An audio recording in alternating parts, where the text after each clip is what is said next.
All right. Well, Tom, Dan? thank you for coming here. Tell me a little bit about, or kind of the origin story. How did you get started working at Great Rakes and Hobby Place before eventually HobbyTown? Well, I always tell this story. Back in 70 some, 77, 78, something like that, I was working at another place, and I came home on a Friday night, and my roommate announced that we're out of beer, so we had to go get some beer. And we're driving down the street, and there's this little hobby shop in the corner over in Bethany, and Kermit, no relation to the frog, says, "Hey, there's a hobby shop over there. You want to stop by?" I said, "No, I'll do it tomorrow." So I stopped by the next day and met Merle and Mary and talked for a little bit with them. And they were, kind of doing this part-time. They had another partner, and the other partner wanted out. So at the time, my girlfriend had left for New Zealand to study her master's degree, so I needed something to do.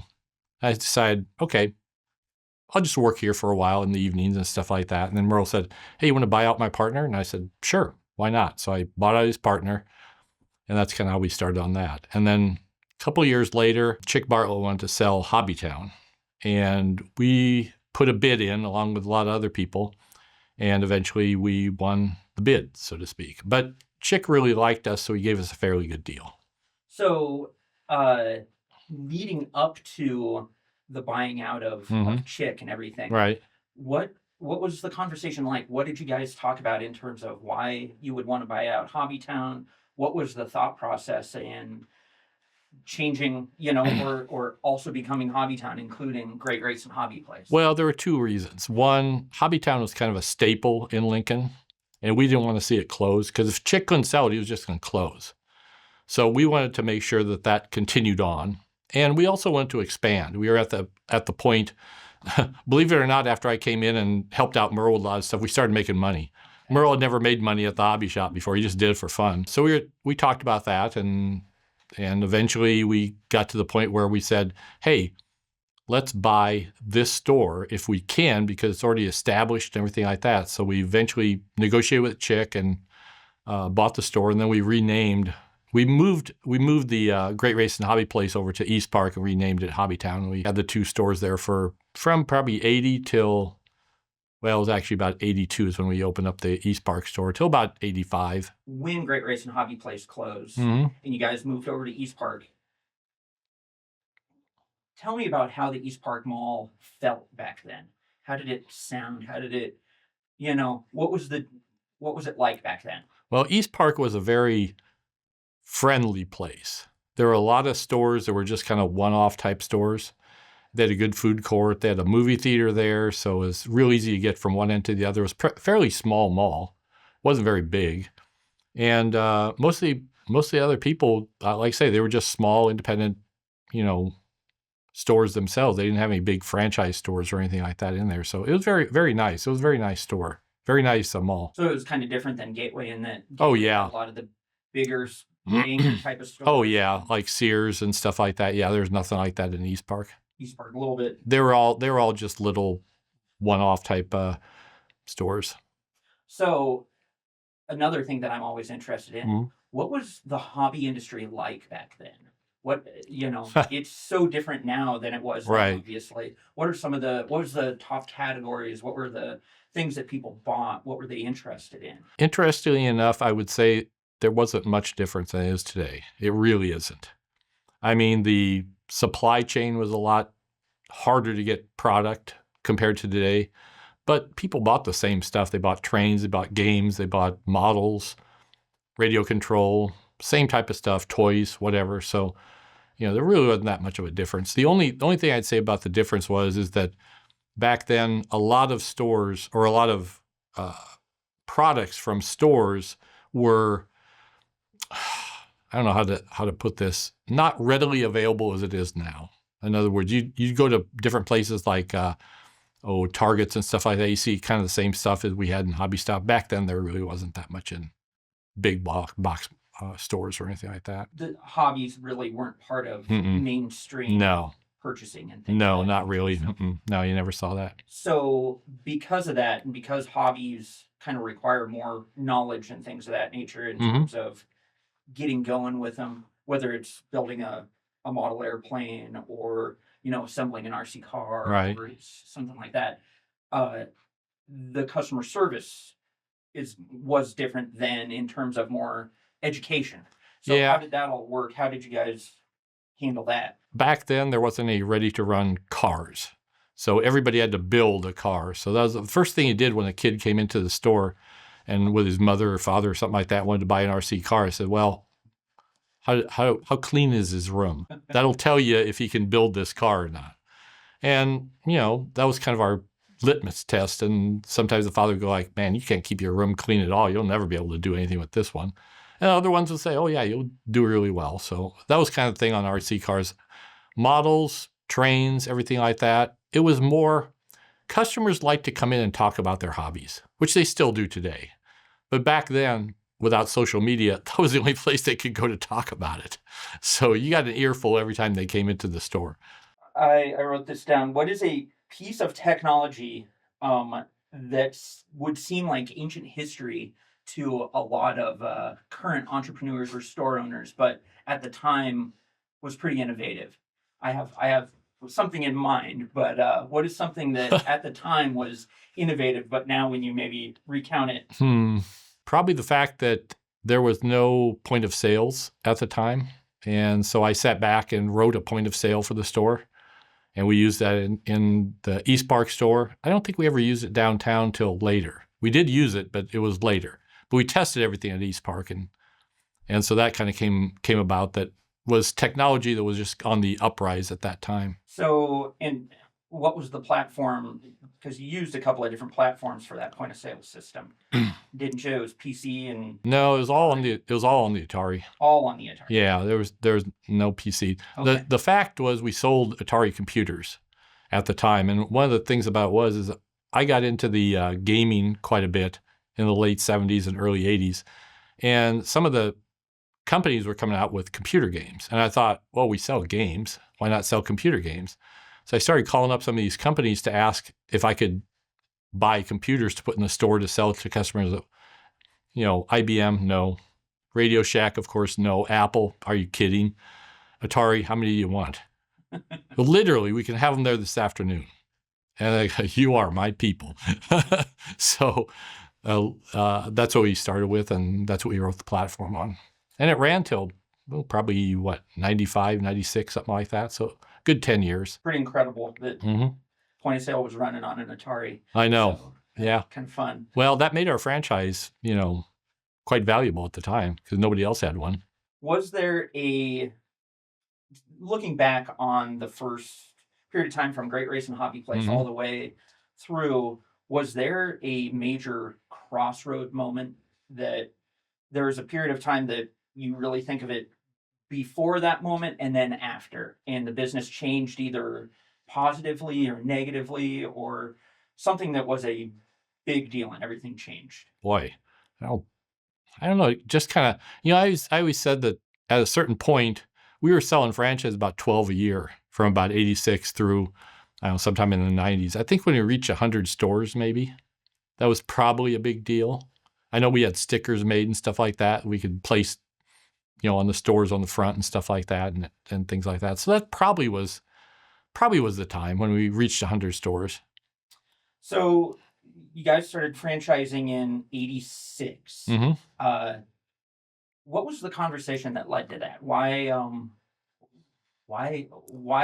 franchising? Why did you decide to do that instead of open up your own stores, or how did that all come about? Well, we did both. We opened up our own stores. We had 4 of our own, 1 in Omaha, 3 here in Lincoln, and then we started franchising. And we just found out that realistically, the franchise was the way to go. It really was. The corporate stores, they were okay, but everything like that. But really, if you had a owner invested in the store, it became a much, much better store overall. So that's how we went to the franchise route as opposed to opening up corporate stores. So when you say much better, are you talking that it was a more vibrant store, there was more investment, the personality of the store kind of shone through in the community? Or yeah. Well, if we were going to profitability standpoint, what's the difference? It probably is worse to do a franchise from a black and white numbers, but Well, you got care to more about it than just the money. realize back in the 80s, it was the Wild West as far as franchising were concerned. I mean, there were no rules, so basically you open up a store any way you wanted to. And as long as you did everything with the feds and the state and got everything registered, they didn't care. They got their money. They were fine with it. So we really felt that the franchise was a better way to go. One of the things about franchising over owning corporate stores is you're responsible for all the corporate stores. Franchise, you're helping this guy or this woman, open up a store. And we did have a lot of female owners at the time too. So it's not like we were exclusive or anything like that. But the point being with that is we really had a better association with them than we did with anybody that we'd hire as a manager, because managers come and go. They get tired, they leave, whatever. So when you own it, you want to Yeah. be there forever. Yep, exactly. All through the 80s Mhm. and the 90s, was there a particular global event that happened that changed the business model in one way or another? Was there, crash in the late 80s? Was the, Desert Storm, anything of that nature that affected Well, HobbyTown in one way or another? I would say that everything affected us in a positive way because we always looked at it that way. Desert Storm, we sold a lot of military models, a lot. And, the thing that probably, I would say that the one thing that hurt us occurred way back in, well, not way back, but about 2008 with the housing crisis. Because the gas was expensive then, so people had to figure out whether they were going to drive to the hobby store to buy something or go to work. So that kind of hurt us a little bit. But that was really the only time that we really felt any kind of pinch. So you've been in the industry for decades now at this Mhm. point. Has the definition of maybe a good employee or a good boss or leader, has that changed in your mind, or is it still the same? And kind of how do you define that? I mean, as far as a person that would make a good boss or something Yeah, like that? yeah. Well, we did, Merle liked to do all sorts of personality tests. So we had tons of those. And we found out that we couldn't figure out from a personality test who was going to be good and who was going to be not good. We just couldn't do it. If somebody wants to open up a store, we just try to help them the best we can and hopefully it goes good. So How about hiring for staff, whether for the corporate office or for store employees? Has your viewpoint changed on that, or what are you looking for when no, you always look at that. If you're in the store and you're hiring a clerk, hire a salesman and teach him the hobby. Don't hire a hobbyist and try to teach him how to sell because it doesn't work. Well, sometimes it does, but not very often. So you really kind of approach it from the fact of, what am I doing with this? This person needs to sell stuff. It doesn't matter. He could be selling toasters. Just teach him about the toaster. You push it down, bread comes up, same type of thing. So, that's kind of how you hire people. If the younger Thom from Mhm. 1978 could Uh-huh. see himself today, Mhm. and see the business today, Right. what do you think you would be most surprised about? Probably the tremendous amount of value that our stores have from the franchise. And the second thing is the sales are quite a bit stunning. I mean, we were talking about some sales the other day just with somebody else, and it was like, man, if I could have that type of sales when I was starting out, that'd be really great. But I think the industry has come along. There's a lot more people involved right now. And I think we changed kind of the hobby industry. We want people to have fun, so we have a lot of toys and different things, events and stuff like that. And we didn't really have that back in the early days, which I wish we would have, but we didn't. You're always innovating and stuff Yep. like that, because you guys Mhm. figured out doing events Oh yeah. by the late 90s. Oh yeah. There was When I time. would look up stuff, it Mhm. was yo-yo events and Mhm. magic events and Pokemon and just Right. racing and all that Yeah. sort of stuff. So you did do it. Yeah. Okay. That's mostly the main questions I had. I kind All of right. wanted to get an idea, Of what was going on. how it's all changed and things of that Mhm. nature. Anything else maybe that I missed, or things that would be fun to hear about. What would you do, former self to now, looking back? What are some of the things that you would have done differently, changed, or maybe thought about? Or doubled down on. Yeah, yeah. Huh. Not a lot. I always thought going forward, you make the best decision with the information you have at the time. And if you look back and say, man, I wish I would have done that. Well, you didn't have the information, so you wouldn't have actually done it. If you would have had the information, like say Microsoft, why don't I buy a bunch of Microsoft stock or Apple stock?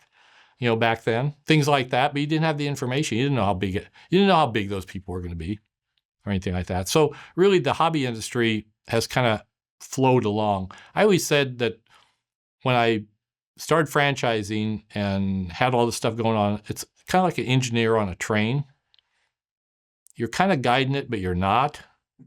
But trying to slow it down is really a big deal. So you're just along for the ride, and that's kind of how I felt, all those years. Is it had its own energy. One store sold another store, pretty soon you have 100 or 150 or whatever and stuff like that. And so I would think that realistic, I probably wouldn't have done anything different. Maybe minor things here or there, but not really. It's a good answer. How about things that, the doubling down of things that maybe you're surprised that they grew at the level that they did, or they became as popular as they are today? Let me think here. I think we kind of capitalized on everything that was going on at the time. I stayed on top of a lot of stuff. I like to read a lot of industry news and things like that. So I tried to stay on top of it, but the hobby industry was pretty, I don't know how you say this, volatile at the time. There were things that would come out, like you say, yo-yos. How many years do we have yo-yos? Maybe a couple? I mean, yo-yos were like the 1950s, and all of a sudden they come back, but they were only around for about a couple of years before they went away. People they were interested in them, and then they weren't interested. But we had people that would demonstrate yo-yos. There were like 100 people would show up to learn how to yo-yo. It's like, are you kidding me? But that's how it went. You remember different things like pogs, stuff like that. Very faddish type of stuff. You take advantage of it at the time and sell as much as you can, and then move on to the next thing because people are always interested in something new. What is your favorite hobby at HobbyTown that you like to do the most? The thing about it is I like to do just about everything in the hobbies. I started out when I was a kid building models, flying control line airplanes. Actually, one of the things I used to like to do a lot was rebuilding old cameras. I did that for a long time. But probably in HobbyTown, eventually, probably racing and radio control cars was probably my favorite of all the things I've done there. I like doing the miniatures. I like doing the games. I've built models. I still do that a little bit here and there, not as much as I used to. But I would say the radio control, I think the competition of being in a actual race. Of course, I like real racing too, so that's some of the things that probably predicted that. When I started out in HobbyTown, Merle had a slot car track there. And he used to have, he'd call it the Great Plains Race or something like that. Every year he'd have a big slot car race, and people would come from all over the country and race in Great Race and Hobby Place with slot cars. And we'd have, I don't know, probably 50 people show up to race slot cars. And then from that, I went into radio and control. And I remember the first day that I was working in the store, and Merle says, "Hey, Mary's going to take over. Got to come out and race." I go, "What? What do you mean?" "Well, you're going to race a radio control car." And I'd never had one of these things before. And these are 8-scale gas cars, which can get up to speeds, 50, 70 miles an hour, something like that. And so that was my first experience with a radio control gas car, and I was hooked ever since. Cool. Yeah, it is a lot of fun. Yeah. Racing. Mhm. It's hard to beat. So. Yeah, it is. It's hard to beat.